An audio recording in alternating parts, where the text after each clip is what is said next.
Là je suis en train de m'occuper de la distribution, du coup comme tu peux le voir là.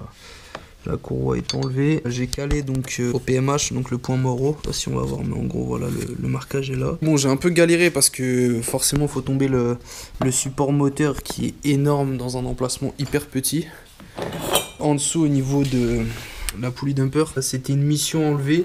J'ai pas pu laisser le pignon avec les cannelures parce que les deux voulaient pas se désolidariser en fait entre le pignon de la distrie et de la courroie d'accessoires. Du coup j'ai dû enlever les deux d'un coup parce que les vis commençaient à foirer, donc pour pouvoir séparer les deux parties en laissant le pignon en fait à l'intérieur dans son emplacement. Enfin je te montre juste après. Et du coup je me suis aperçu en même temps que ce putain de joint spi encore côté poulie dumper qui fuyait, donc tu peux voir il est super gras, c'est relou, c'est vachement chiant parce que du coup ça me fait retarder encore d'une journée voire même deux le temps de recevoir le joint spi, donc je l'ai commandé là, mais bon, le temps de le recevoir, voilà.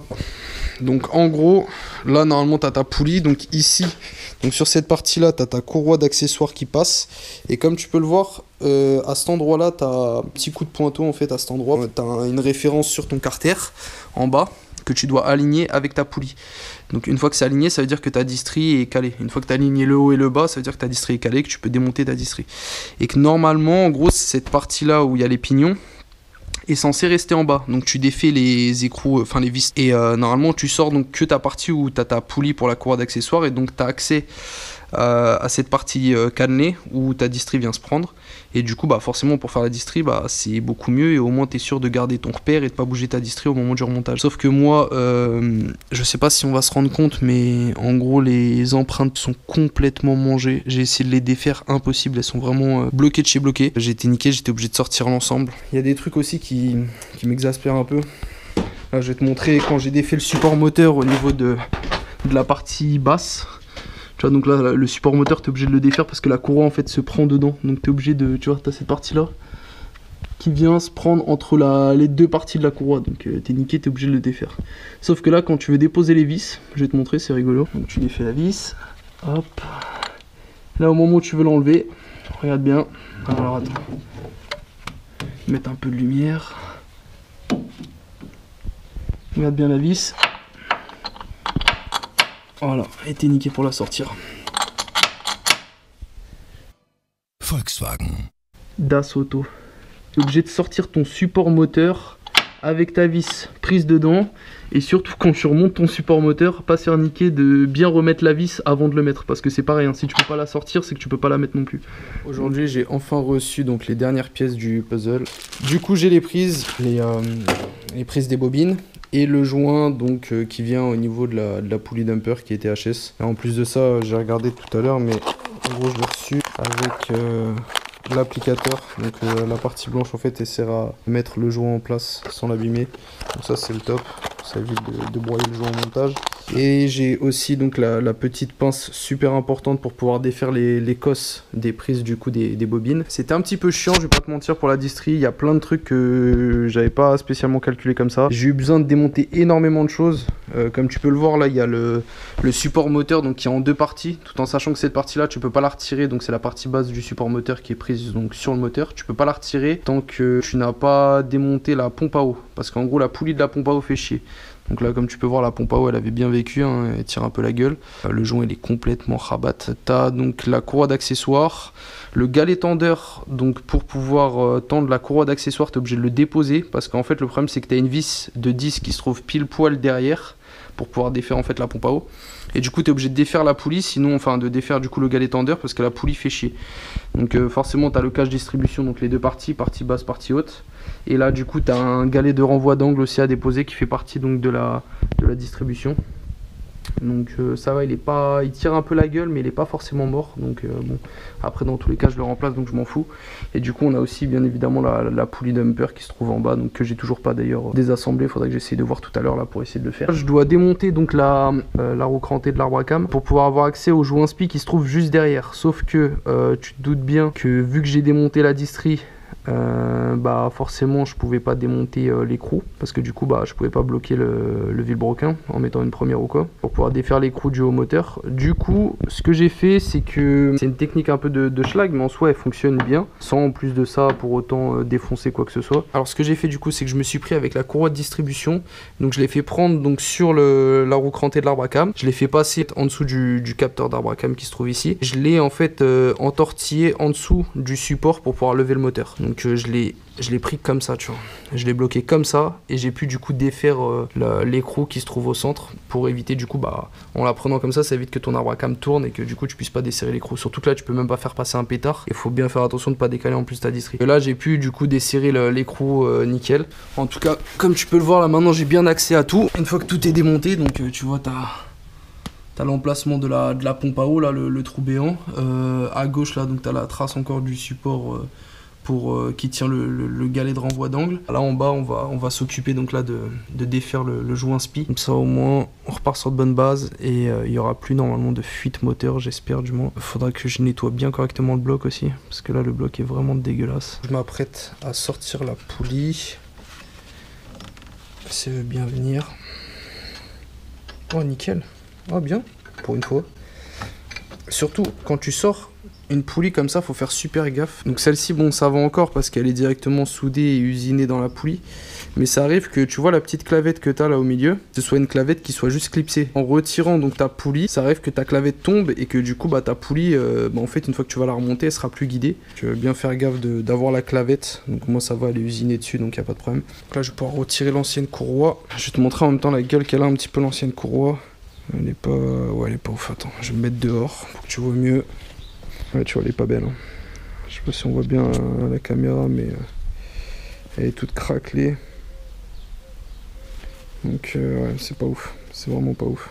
Bon, bah on va dire qu'on a fait la partie la plus simple et la plus dure en même temps, parce qu'au final je m'attendais pas à la difficulté de la distri de cette caisse. Pour l'histoire de la distri, il me restait une poulie à démonter. Au final, donc c'est une poulie de renvoi d'angle, et en voulant la démonter, j'ai pété la seule putain d'empreinte que j'avais donc en H8. Donc elle a cassé vraiment au ras, je suis vraiment dégoûté. Théma le truc. La vis est super grippée, je sais pas ce qu'elle a, elle veut pas venir, donc à mon avis je vais en chier pour pouvoir la déposer. Je sais pas trop comment je vais m'y prendre maintenant que ça a cassé, surtout que j'ai pas d'autres empreintes. Voilà, je vais être bloqué, je sais pas trop comment je vais faire. Je vais devoir demander à un pote de passer et de me dépanner si là, mais sinon pour l'instant je suis en stand-by. Bon, vu que l'empreinte a pété, j'ai peut-être trouvé une solution. Alors, j'ai mis une clé Allen donc sur la poulie. Donc une clé Allen de 8. Ensuite, ce que je vais faire, c'est que je vais mettre une douille de 10 en moyen cliquet, plus une rallonge méga longue au cul de la clé Allen, auquel je vais venir ajouter à ça Big Daddy. Donc là, normalement, je l'enquille un petit quart de tour et ça devrait venir. Soit ça vient, soit la clé Allen est pète. Mais dans tous les cas, il va se passer quelque chose. Je vais filmer ça parce que il y a moins que ce soit drôle. Il y a moins que ce soit même très très drôle. Poser là.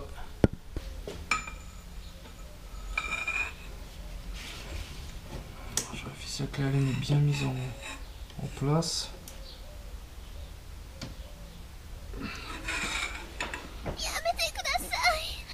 Oh la vache!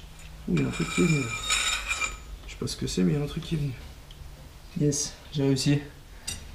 C'est bon, elle est venue. Elle est venue, cette pute. Ok. Putain, elle a même pas plié en plus. Hein. Franchement, nickel.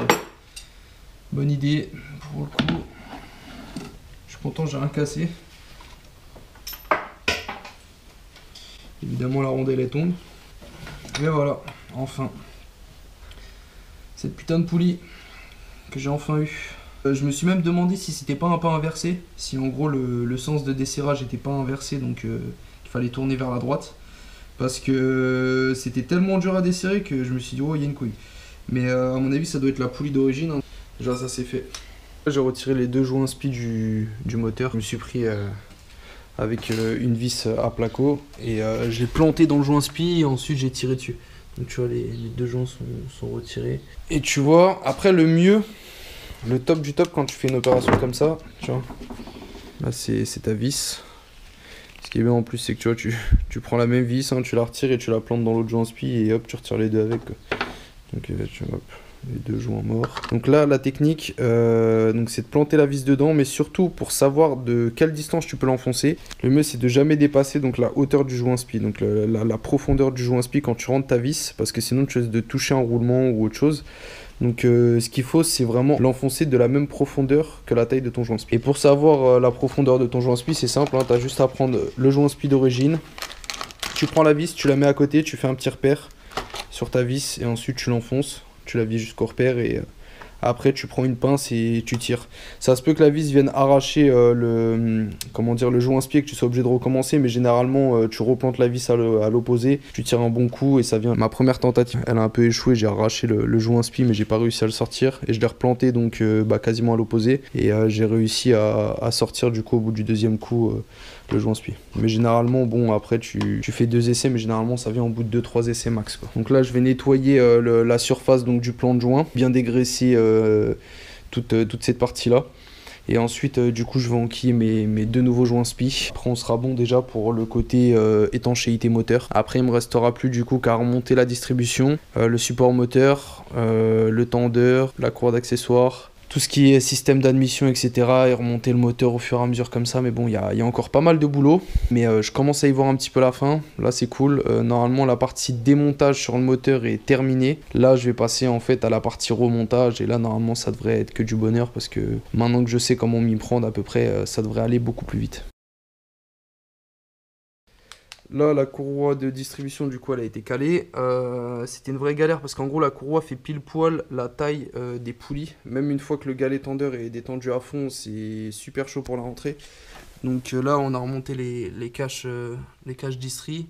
On a fait plusieurs tours de moteur pour être sûr que ce soit bien calé, qu'on retombe toujours sur les mêmes repères. Là, je vais continuer, donc je vais remettre la poulie dumper.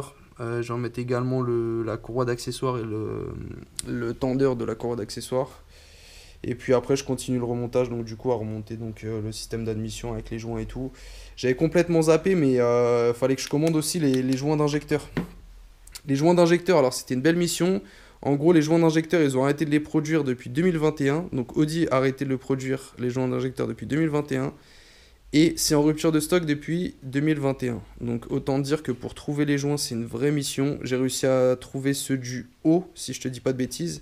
Mais j'ai pas réussi à trouver ceux du bas. Donc je suis toujours en stand-by par rapport à ça. Je vais recevoir déjà les joints du haut. Surtout que, comme je l'avais dit, hein, la rampe elle est dégueulasse, donc ça se voit que ça fuit, hein, les joints ils sont complètement morts. Là je vais attendre que les premiers joints arrivent et je vais voir si ça change quelque chose ou pas. Au pire j'essaierai de faire déjà un premier démarrage pour voir déjà si la voiture tourne correctement. Vu que j'ai reçu les prises et tout, je vais les remplacer. Ça du coup c'est un peu chiant, donc c'est pour ça que niveau Audi c'est relou en DAS auto, mais bon, surtout que c'est une Audi TT MK1 quoi, c'est pas comme si c'était une voiture qu'ils ont sortie en 100 exemplaires quoi. Donc je trouve ça un petit peu abusé qu'ils arrêtent de produire des joints comme ça. Du coup voilà, au moins si jamais t'as pour intention de remplacer des joints d'injecteur sur une Audi TT MK1, je te le dis, les joints introuvables. Du moins chez Audi tu peux pas les trouver.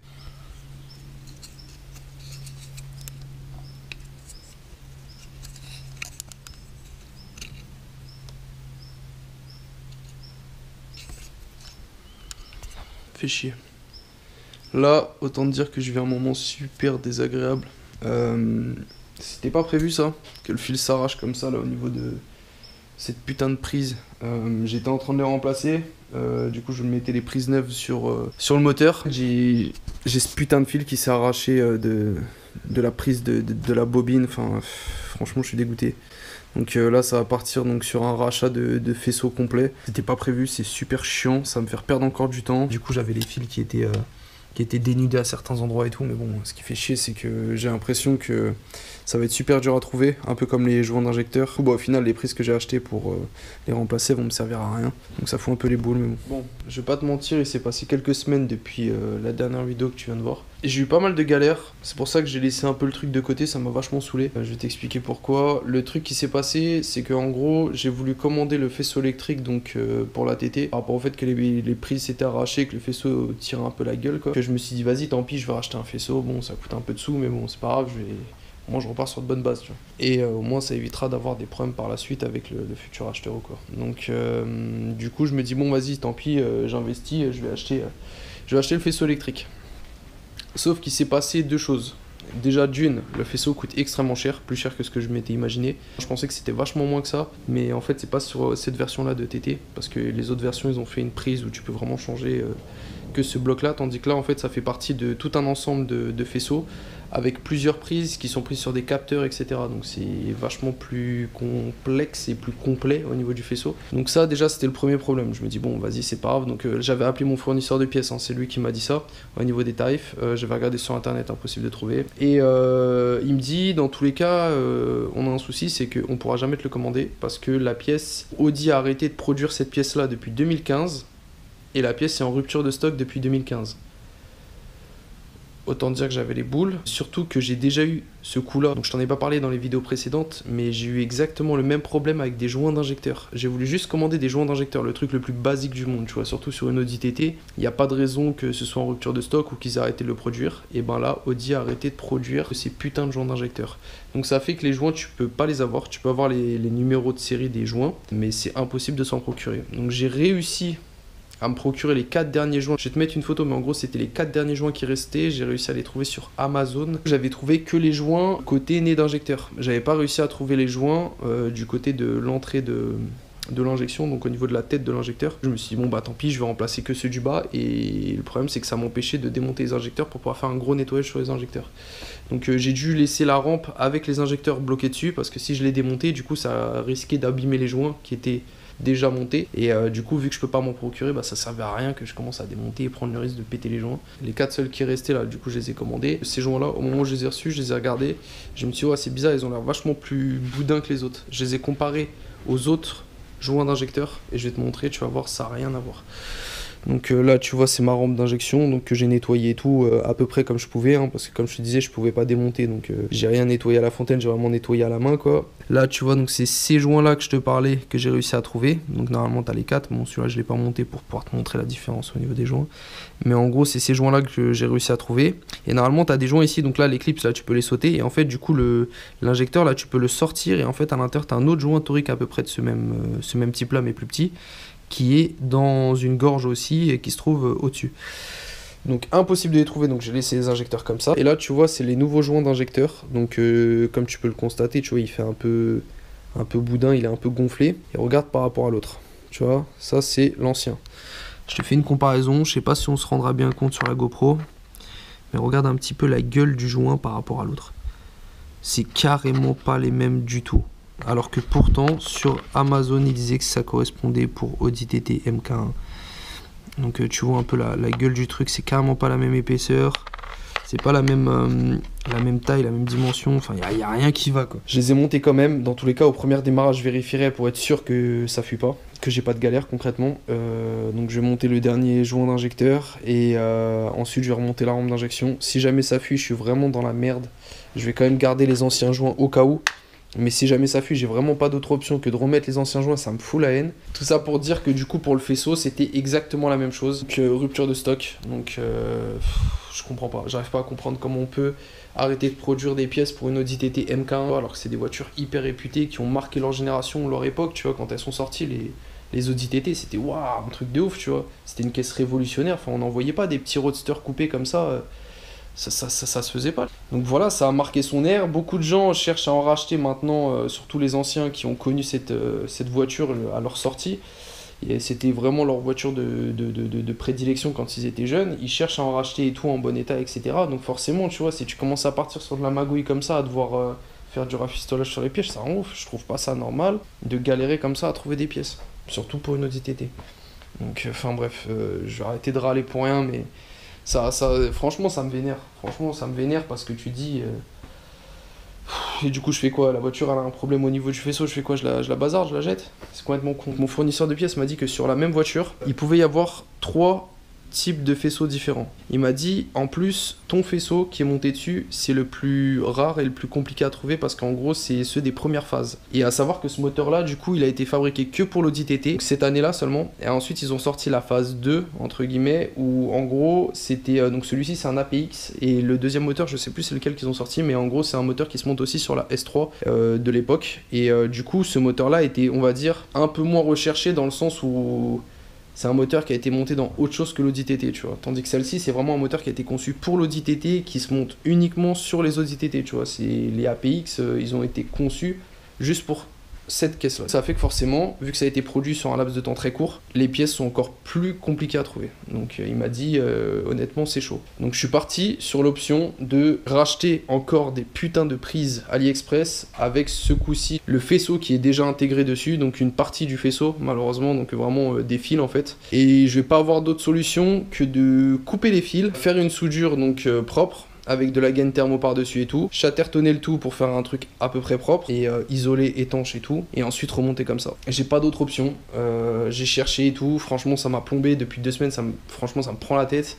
J'ai cherché sur eBay, sur Le Bon Coin, AliExpress, les fournisseurs de pièces auto, tout le monde, j'ai demandé à tout le monde, même le gars à qui j'ai acheté beaucoup de pièces de carrosserie, etc. Je lui ai envoyé un message, mais malheureusement il est pas dispo avant 1 mois. J'ai pas spécialement envie d'attendre 1 mois encore et perdre encore du temps. Donc j'ai pas trouvé d'autre solution que de couper le faisceau et de raccorder du coup les prises AliExpress avec le petit bout de faisceau qu'il y a dessus. Avant j'avais déjà commandé ça sur AliExpress, donc les prises uniques, donc c'est celles que j'avais essayé de monter avec mes pins d'origine sur le faisceau. Mais en fait en retirant les pins des prises et en voulant ranquer donc les anciennes pins dans les nouvelles prises, le fil de la prise a cassé. Donc ça me l'a fait une fois, j'ai réessayé une deuxième fois, ça me l'a fait aussi, je me suis dit vas-y laisse tomber, le faisceau c'est dead. Pour ton information personnelle, si tu te demandes pourquoi ils ont arrêté de produire des pièces comme ça sur les Audi, mine de rien en fait le stockage ça coûte extrêmement cher, ça prend de la place bien évidemment. Si tu dois faire ça sur chaque véhicule, chaque modèle que tu as vendu, chaque phase etc., il te faut des entrepôts immenses pour stocker les pièces et ça coûte de l'argent aux constructeurs. Donc du coup les constructeurs sont obligés, donc il y a une loi. Après c'est ce qu'on m'a expliqué, très honnêtement je suis pas allé vérifier sur internet, mais c'est ce que mon fournisseur de pièces m'a dit, donc moi je le crois parce que jusqu'à présent il m'a jamais dit de la merde. Il m'a dit qu'en gros tous les constructeurs d'Europe sont dans l'obligation de produire des pièces pour leurs véhicules pendant une durée minimale de 15 ans. Au bout de 15 ans, ils ont le droit d'arrêter de produire ces pièces. Ils sont obligés d'avoir en stock minimum un exemplaire de chaque pièce de tous leurs véhicules. Donc ça fait qu'en fait ils vendent les stocks, ils font en sorte de toujours avoir un petit peu de stock pour pas arriver à un stock zéro. Et ce qui se passe, c'est qu'après qu'ils ont passé la période des 15 ans, ils arrêtent de produire les pièces. Et moi, je trouve ça dommage, très honnêtement. Donc là, pour moi, Audi, c'est vraiment à chier par rapport à ça. Pourtant, j'aime pas la marque, hein. Enfin, je suis pas spécialement passionné par Audi, mais très honnêtement, je suis déçu parce que tout simplement, je trouve ça dommage. C'est quand même une Audi TT MK1, c'est une voiture qui a marqué son air. Et je trouve ça dommage de pas lui... Au moins, tu vois, pouvoir laisser le choix et la possibilité aux acquéreurs de pouvoir en fait entretenir ces véhicules-là et pouvoir les faire perdurer dans le temps. Et le fait d'arrêter de vendre les pièces, je trouve ça vraiment dommage. Juste pour te donner un élément de comparaison, donc j'en viens en fait, c'est que BMW, que tu aies une E21, une E30, une E36, une E46, une F31, 30 ou ce que tu veux, tu vas chez BM, tu demandes un clips de porte. Ils vont te dire aucun problème monsieur, on va vous donner votre clips de porte. Que la voiture elle soit des années 80-90 aux années 2020. Il n'y aura aucun souci là-dessus. Et tu vois, c'est là où vraiment je vais en venir au fait que BM, ils ont une meilleure philosophie par rapport à ça, tu vois. C'est cool parce que ça fait perdurer les voitures dans le temps. Imagine-toi si par exemple ils avaient arrêté de produire des pièces pour E36, ça aurait été un immense bordel. Il n'y en aurait pas autant qui roulent sur nos routes à l'heure actuelle si BM avait arrêté de produire ces pièces pour les E36. Bon, certes tu vas payer un peu cher, mais tu vois, si jamais vraiment t'as pas d'autre option parce que tu trouves pas en aftermarket un joint de porte ou je vais dire une connerie, un bas de caisse, une poignée ou quoi que ce soit, tu vas chez BM, tu mets la main au portefeuille, certes, mais ils te sortent la pièce, tu vois. Ils te sortent la pièce et des fois c'est même moins cher que sur le web. On avait comparé avec Olivier. Et il y a des pièces en gros que BM vendait 5 €, des joints, tu vois, des joints de Calorsta, je crois, si j'ai pas de conneries, lui il était arrivé une galère avec ses E36. C'était le joint de Calorsta qui avait fui. Du coup, il avait regardé en aftermarket, ça lui revenait à 14 ou 15 €, je crois. Et il est allé chez BM et c'était 5,80 €, je crois, quelque chose comme ça, le joint. Donc au final, en fait, il a mieux fait d'aller chez BM que d'acheter en aftermarket, ça lui aurait coûté plus cher et en plus de ça, il aurait dû attendre vachement plus longtemps pour le recevoir. Donc c'est là où je voulais en venir, c'est que c'est vraiment dommage en fait de laisser une voiture aussi mythique s'éteindre au fur et à mesure du temps. Parce qu'au fur et à mesure des années, les gens ils auront plus le temps, ils auront n'ont pas la patience de chercher des pièces ou de les faire refaire et forcément ils vont bazarder le véhicule et je trouve ça dommage. Là actuellement, mis à part avoir monté donc les joints d'injecteur et avoir monté les bobines d'allumage, donc là tu vois j'ai monté les 4 bobines d'allumage neuves, j'ai rien fait d'autre. Honnêtement j'ai absolument rien fait d'autre. Je pouvais pas remonter l'admission comme je le voulais parce que toute cette partie là, tu vois des prises et tout d'injection et toutes ces prises qu'il y a là en dessous là, toutes ces prises là j'avais besoin d'y avoir accès pour pouvoir justement démonter le faisceau. Parce que toutes ces prises sont reliées en fait avec le faisceau des bobines. Donc j'étais obligé de laisser l'admission déposée pour pouvoir avoir accès à toute cette partie là du faisceau. Du coup là vu que je pars dans l'optique de refaire le faisceau plutôt que d'en racheter un, vu que j'ai pas d'autre solution, je vais m'occuper donc de remonter l'admission avec le joint neuf, remonter les injecteurs et voir si les joints d'injecteurs fit bien au niveau des trous d'admission. Bon bah c'est parti, donc j'ai blindé à mort en vaseline dans les trous d'injecteur qui se trouvent au niveau de l'admission pour lui donner un maximum de chances de rentrer à ce petit joint un peu boudiné en espérant que ça chie pas. Mais bon, très honnêtement, ça me fait flipper. Pour l'instant ça a l'air d'être bon. Oh la vache, oh putain, ah c'est chaud. Ils rentreront jamais. Oh. Ils rentreront jamais, wesh. Oh.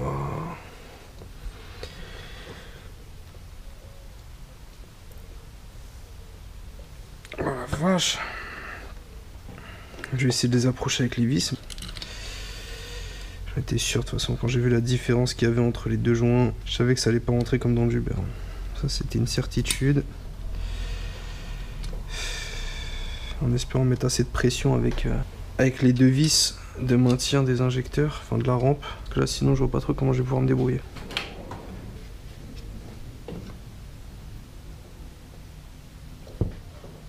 J'ai tellement peur de péter un truc. Ça s'emboîte absolument pas. Je les ai quand même assez bien serrés. Je sais pas si tu vas voir, ouais, je pense que tu vas t'en rendre compte, mais t'as un écart de fou malade ici et ici. Donc ça veut dire que le joint ne veut pas rentrer dans son emplacement. Ah ouais, c'est la merde. C'est la merde de ouf.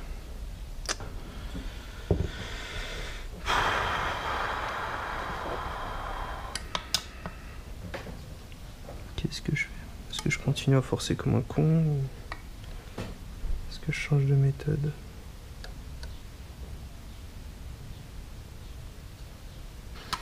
Surtout que les joints qui se montent sur les injecteurs comme ça, tu peux pas mettre n'importe quel joint torique. Pour la simple et bonne raison que c'est des joints qui doivent résister aux hydrocarbures. Donc vu qu'il y a de l'essence qui passe à cet endroit là et tout, et que ça monte un petit peu en température, tu peux pas te permettre de monter n'importe quel joint torique comme ça, de salle de bain ou de maison ou de je ne sais quoi, au risque de le niquer en fait, qu'au bout de quelques kilomètres ça chie.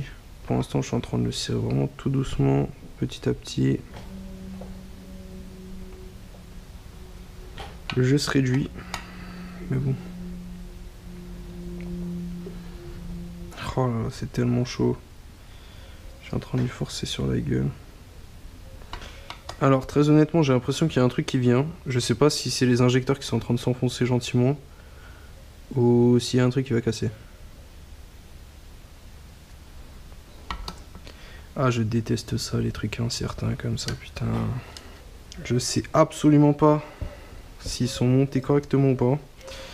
Ça va être la super surprise du redémarrage. J'ai l'impression qu'ils se sont bien enquillés, mais et pour le moment il n'y a que du théorique, hein. Honnêtement. Bon, l'admission du coup je l'ai nettoyé, enfin je l'avais nettoyé avant que je mette mes mains dégueulasses dessus. J'avais ressorti dans un état plutôt propre. Donc là j'ai remonté la sonde qui se trouve au niveau de l'admission, j'ai remonté le papillon. J'espère vraiment que cette histoire de rampe d'injection ça va fonctionner, putain. Sinon je suis vraiment dans la merde. La sonde elle est ici, le papillon il est là.